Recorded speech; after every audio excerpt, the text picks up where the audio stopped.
Grégory Dieter-Beers, bonjour, bienvenue chez Millésima. Pouvez-vous tout d'abord vous présenter brièvement et nous présenter dans les grandes lignes la grande marque australienne qu'est Penfolds?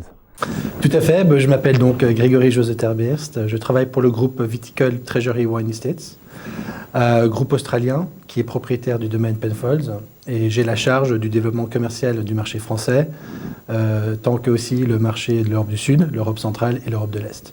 Et nous sommes là pour vous présenter la nouvelle collection Penfolds 2017.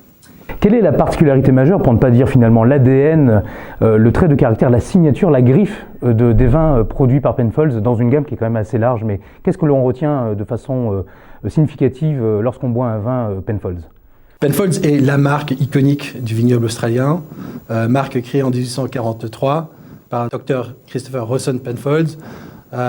Et ce sont des vins aujourd'hui qui sont reconnus à la fois pour leur régularité étonnante, pour une gamme très large, avec un choix très étendu, mais des vins aussi qui sont très appréciés dans leur jeunesse, mais qui ont aussi une très grande garde, très longue garde sur ces vins. Donc des vins qui sont à la fois accessibles pour certains et aussi des vins de vrais collectionneurs. Alors vous êtes venu nous présenter les millésimes disponibles chez Penfolds, dont la cuvée phare Grange 2013. 2013 d'ailleurs, je le rappelle, c'est le millésime où vous avez obtenu la note très recherchée du 100 sur 100 par le prestigieux Wine Advocate, mais c'est également aussi 2013 où vous êtes aussi nommé Winery Best of the Year par l'autre prestigieuse publication américaine, le Wine Enthusiast. Quand on a d'aussi belles récompenses, est-ce qu'il est encore facile de se challenger?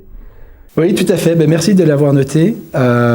Déjà, le premier défi, c'est de sortir une collection millésime après millésime, d'une qualité comme on le fait et d'une constance, d'une harmonie sur toutes les cuvées. Donc ça, c'est le premier défi. Et d'ailleurs, la collection 2017 n'a jamais été aussi bien notée que celle-ci. Et nous en sommes très fiers.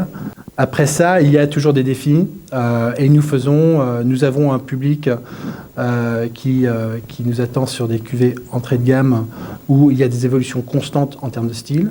Après ça, pour les grands collectionneurs Grange et pour les cuvées très recherchées, nous avons aussi des projets qui sont plus restreints, qui parlent à un public plus restreint et qui sont des projets, on va dire, plus limités en volume.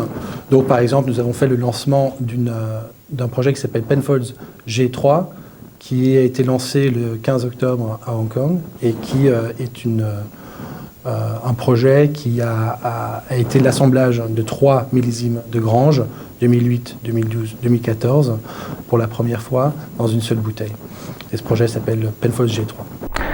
On a finalement beaucoup de marques européennes, avec le savoir-faire européen, voire français particulièrement, qui ont tenté l'aventure de la vinification vers les vins du Nouveau Monde, en Australie, en Nouvelle-Zélande, en Afrique du Sud et en Californie, avec pour certains beaucoup de succès escomptés, d'autres des succès mitigés. Est-ce qu'on peut imaginer d'ailleurs l'effet inverse, c'est-à-dire voir arriver Penfolds avec son propre savoir-faire en Europe et pourquoi pas en France ?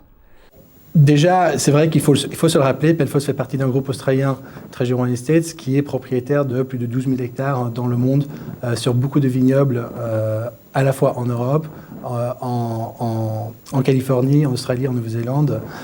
Et même si ce n'est pas d'actualité d'avoir nos propres vignobles en France, on ne se refuserait certainement pas cette opportunité si elle devait se présenter. Mais ce n'est pas d'actualité aujourd'hui. Grégory José Dieter-Beers, je vous remercie. Merci beaucoup. Merci à vous de m'avoir invité.